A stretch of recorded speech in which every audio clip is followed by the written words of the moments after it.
Yan na isang mapagpalang araw po sa atin lahat, mga kalingap, mga kabisnes. Panibagong araw, panibagong reaction ulit po tayo. At for today's video po ay gawan po natin ng reaction. Itong muling pagbalik nila Kalingap Rab dito sa isa sa matagal na nilang beneficiary na si Casey. At yan mga kalingap, mga kabisnes, bago po natin ipagpatuloy itong ating reaction video patungkol nga po dito kay Casey. Ay yan, syempre lagi po natin paalala na lagi lang po nating patuloy na suportahan ang ama ng Kalingap na walang iba kundi si Kuya Bal Santos Matubang. Ganon din po itong si Kalingap Rab at syempre ganon din itong si Ate Edna Vlog, ang may bahay ni Kuya Bal Santos Matubang. At syempre ganon din po may bahay ni Kalingap Rab na si Ma'am Jack Tapia Matubang. At yun, suportahan din po natin mga Kalingap, mga kabisnes, ang lahat po ng Kalingap partners at lahat ng Kalingap reactors. At isama na rin po natin mga Kalingap, mga kabisnes, sa patuloy po nating susuportahan ang Kabisnes Official, Papa Dins TV, Kabisnes Family at Mrs. KB Official. Yan, suportahan po natin yan mga Kalingap, mga kabisnes. At ito na nga po mga Kalingap, mga kabisnes, tuloy na po tayo dito sa ating gagawing reaction video dito kay Casey. Balik na lang po tayo ng kaunti kung sino nga ba itong si Casey. Ito si Casey mga Kalingap, mga kabisnes. Scout ito ni Superman na inirepair dito kay Kalingap Rab. Kasi itong si Casey, mga Kalingap, mga kabisnes, meron itong depression. At ayon na rin kay Casey at sa lola niya ay nagkaroon siya ng depression dahil sa family problem. Ang unang pinanggalingan ng kanyang depression ay yung paghihiwalay ng kanyang nanay at tatay o ng kanyang mama at papa. Kaya lang, bukod doon, ay may mga halo-halo din itong mga naging problema. Katulad halimbawa sa pag-aaral. Nagkaroon siya ng ika nga ay kaunting suliranin sa pag-aaral.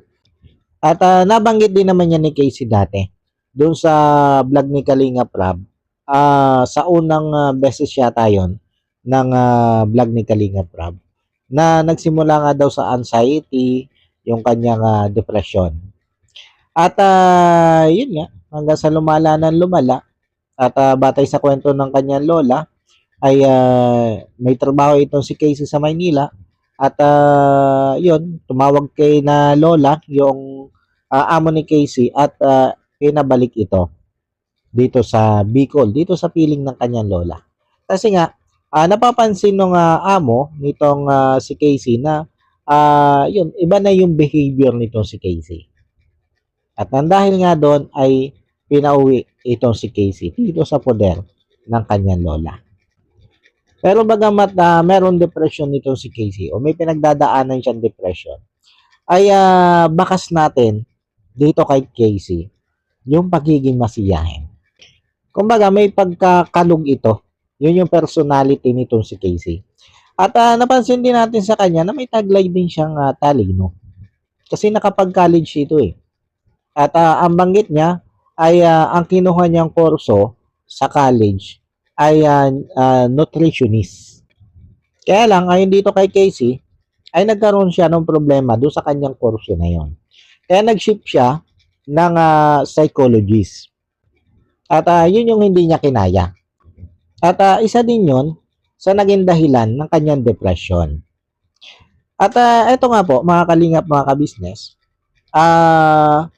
pinuntahan siya dito ni Kalingap Rab kasi nga, ina-refer siya nitong si Superman.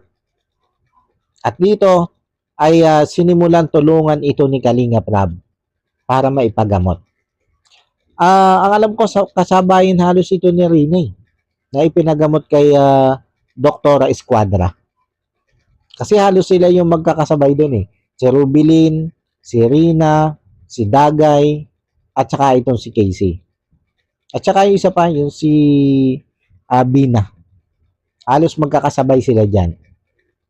At simula nun, ay unti-unting gumanda ang kalagayan nitong si Casey. In short, unti-unting gumaling itong si Casey doon sa kanyang daladalang depression. Hanggang sa napabahayan niya ito nila Kalingap Rab at naging malakas na katuwang ito ng kanyang lolo at lola doon sa kanilang negosyo. Doon sa banana chip sa nilang negosyo at doon sa labat. Yan, na malakas na naging katuwang ito ng kanyang lola at lolo doon sa negosyo nilang yan. At nawapagkatiwala na rin ito si Casey sa pagpapaship ng mga order sa kanila ng banana chips at ng salabat. Nagawa nga ng kanyang lolo at lola. At nagkaroon din ito si Casey ng kanyang sariling YouTube channel. At tinahak din niya ang pagtulong gamit yung kanyang YouTube channel.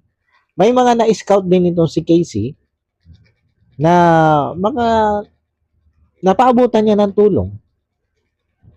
Kumbaga, makikita natin dito mga kalingap, mga kabisnes, na magaling na talaga itong si Casey. At nakita din natin ito sa iba pang mga vlog, katulad halimbawa ng pagpaparibbon cutting, na nakakadalo siya doon sa mga ginaganap na ribbon cutting. At okay na siya nun. Hanggang sa, yun nga, nabalitaan na lang natin kay Mr. Benty Boy na itong si Casey ay unti-unti na naman bumabalik doon sa kanyang sakit. At ito nga, mga kalingap, mga kabisnes.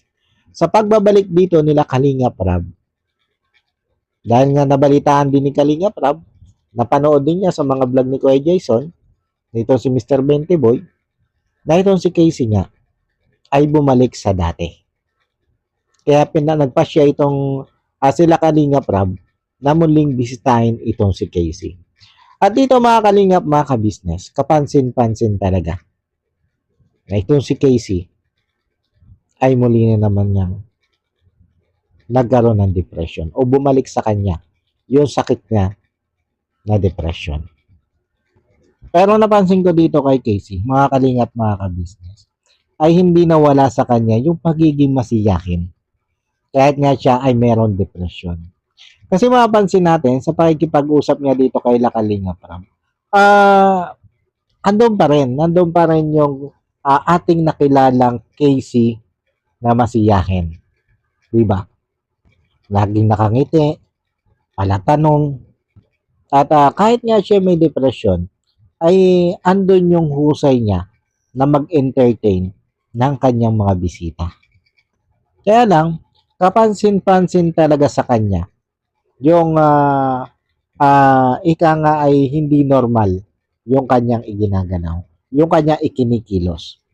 Dahil medyo doon sa mga tanong ni Kalingap Rab ay meron siyang mga ika nga'y sagot na medyo malalayo. Diba? Ang tingin ko nga dito kay Casey, parang mas lumala ngayon kaysa dati. Kasi nga may mga sinasabi siya na ika nga ay medyo malalayo sa katotohanan. Katulad dun sa sinasabi niya nga magkakaibang lugar sila ng pinanggalingan. Itong si Kalingap daw, si Kalingap Ram daw ay New York. Tapos basta iba-ibang bansa yung binanggit niya. Dito pa lang sa mga sinasabing ito ni Casey ay masasabi na nating may kakaiba na talaga sa kanya. Hindi na siya yung Casey na huli nating nakita sa vlog ni Kalingap Rab na magaling na maayos na. Sabi ko nga, sa ngayon, nakikita ko kay Casey ay tila ba mas ika nga'y mas malala ang kanyang kondisyon ngayon kumpara dun sa nakita natin sa unang vlog ni Kalingap Rab dito kay Casey. Kaya dito mga kalingap, mga kabisnes, ay tinanong nito si Kalingap Rab kung itong si Casey ba daw ay okay lang sa kanya na ipagamot ulit siya nito si Kalingap Rab. At umokay naman dito si Casey. Kaya lang may request siya kay Kalingap Rab na sa iba daw na sanang doktor siya ipagamot. Kumbaga, wag na doon sa dati. At tinanong din ito ni Kalinga Prab kung umiinom pa ba ng gamot. Eh, ang sabi naman ito si Casey, ay umiinom pa rin naman siya. Ang kagandahan nandito kay Casey, pagkausap talaga ito nila Kalinga Prab. Bagamat ito, napansin nga natin na may mga kakaiba siyang sagot, may mga kakaiba siyang sinasabi na medyo kuminsan ay malayo sa topic, ay alam niyo yung madalas ay may sagot naman siya na okay siya. Kumbaga ay tama doon sa itinatanong nito si Kalinga Prab.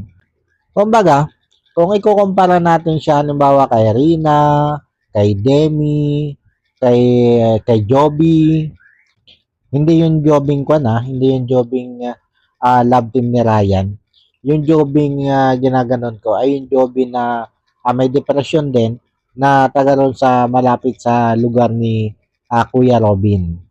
Yan, isa din yun sa mga ipinagamot nitong si Kalinga Prab. Kung ikukumpara natin itong si Casey dun sa mga nabanggit kong yon, ay ika nga ay mas mahusay siyang kausap kaysa dun sa mga yon. Di ba? At may mga sagot siya na matitino naman. Yun yung kagandahan dito kay Casey. Kaya lang talagang halata mo sa mga kilos at galaw niya at sa mga iba niyang sinasabi na may daladala talaga siyang depression. At ito pa nga, mga kalingap, mga ka-business. Natawa lang ako dito kay Casey. Dahil doon sa naging tanong niya dito kay Kalinga Prab. Eto, pakinggan natin mga kalingap, mga ka-business. Kaya dito sa tanong na ito ni Casey, ay maging yung mga kasama ni Kalinga Prab ay talaga namang hindi naiwasang matawa. Eto, pakinggan natin. Kumusta ka ni Yel? Diba? Halatang nagulat dito si Kalinga Prab sa naging tanong na ito ni Casey. At maging yung mga kasama ni Kalinga Prab ay talaga namang hindi mo maiitanggi na nagulat din sa naging tanong na yun ni Casey. Diba mga kalingap, mga ka-business? At napasabi pa nga dito si Kalinga Prab na dalawa na nga yung anak niya eh. Eto, ituloy lang natin. Excited ka na yata kay Yel ay. Alam mo na yun.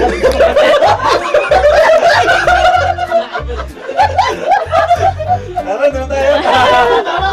Ano nga, kasi saan mo talaga? Balik na tayo. Kinanay na tayo. Cut. Ma! Sino si Mama? Ma!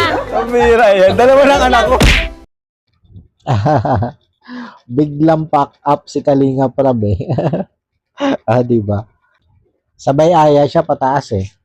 Kasi nga naungkat ba naman ang nakaraan. Diba mga kalingap, mga ka-business.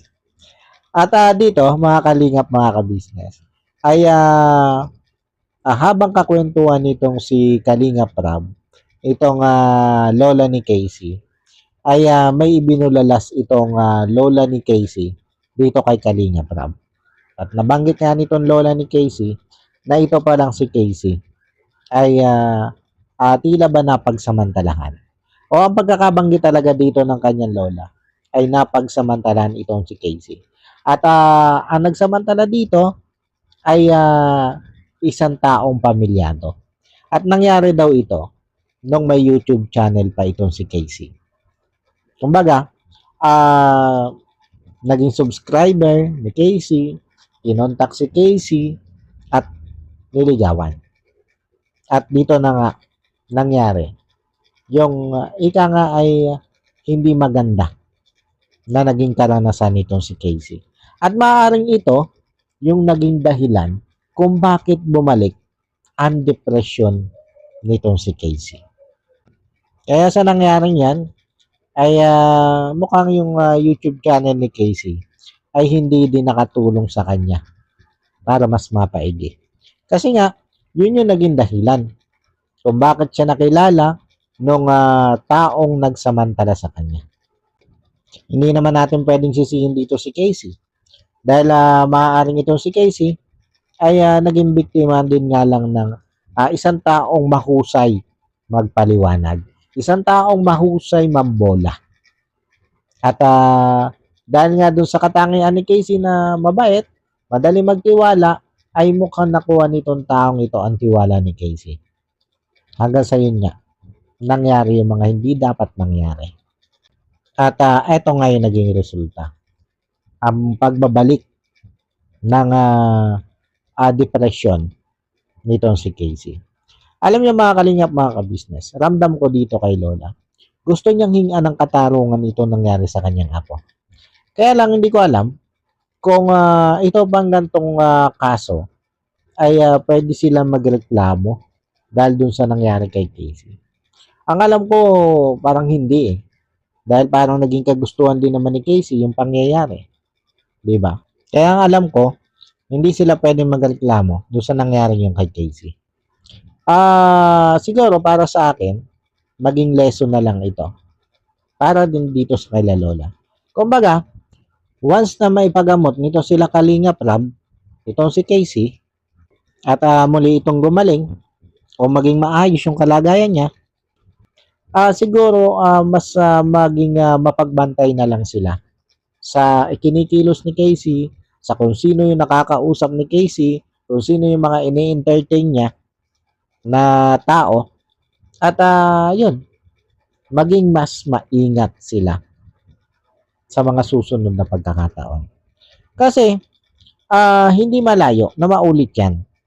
Diba mga kalingap, mga ka-business? Hindi malayo na halimbawa, isang banda, gumaling ito si Casey, meron ulit siyang cellphone, at may mga makachat na naman, hindi malayo maulit yan. Kaya ang tingin ko dito, para sa akin, ay mas kinakailangan ni Casey ang sapat na gabay, sapat na pangaral, sapat na paalala.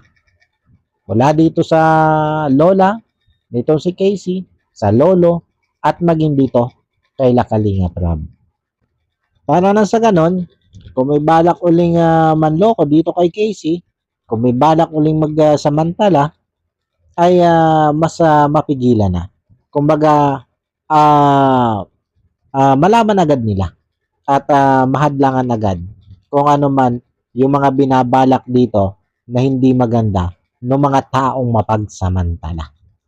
Yan na may opinion ko lang. At yan, paano po mga kalingap, mga ka-business? Hanggang dito na lang muna po itong ating reaction video para dito kay Casey. At yun, maraming salamat po sa patuloy nyong pagsuporta at pagtangkilik sa aking mga ginagawang reaction video. At yun, bago po tayo tuluyang magtapos dito sa ating reaction video na ito, ay syempre lagi ko pong paalala na patuloy lang po nating suportahan ang ama ng Kalingap na walang iba po kundi si Kuya Bal Santos Matubang. Ganon din po itong si Kalinga Prab, at syempre ganon din si Ate Edna Vlog, ang may bahay ni Kuya Bal Santos Matubang. At syempre ganon din po ang may bahay nitong si Kalinga Prab na si Ma'am Jack Tapia Matubang. At syempre, ganon din po ang lahat ng Kalinga Partners at lahat ng Kalingap Reactors. At isama na rin po natin mga Kalingap, mga ka-business, sa patuloy po nating susuportahan ang Ka-Business Official, Papa Dins TV, Ka-Business Family, at Mrs. KB Official. At yun, ganon din po lahat ng kagawang ni Ka-Business. Pasuportahan din po yan. Ganon din po ang lahat ng reactors ng Ka-Business. Support din po natin yan. At yun, ipinaglalambing ko din po mga Kalingap, mga Ka-Business. Supportahan din po natin ang channel nito sila It's Me Bebang Official, Erlinda Official Vlog, Blessful Balance, Pretty Mind 143, Edita Mix Vlog, Friends Mix Vlog, Jewel Channel, Nana Channel TV, Best Friend Italy, Dindin Mix Vlog, Nora Mix Vlog, Pretty Mind 143, nabanggit ko na, Scarlett Arellano Mix Vlog, Mabet Mix Vlog, Kawakit TV Official, Kahima sa TV, Kagwang Wakiwak Official. Kagwang po ni Ka-Business yan. Yung ibang mga kagwang, di ko na lang iisa-isahin. Kilala nyo na naman po yan. O sige, sabihin na lang natin yung mga pangalan dito. Kagwang Intoy Official, Kagwang Bay Papaya Official, Kagwang Damulag Official 2.0, Kagwang Bugi Official, Kagwang Boknoy Official, Kagwang Bornok Official, at Kagwang Istong Official, Kagwang Bong Official. Yan yung mga kagwang ni Ka-Business. Supportahan din po natin yan mga kalingap, mga Ka-Business. At yun po, medyo mahaba na itong ating reaction video. Muli po ay maraming salamat po. God bless po sa inyong lahat. I love you all. Bye-bye.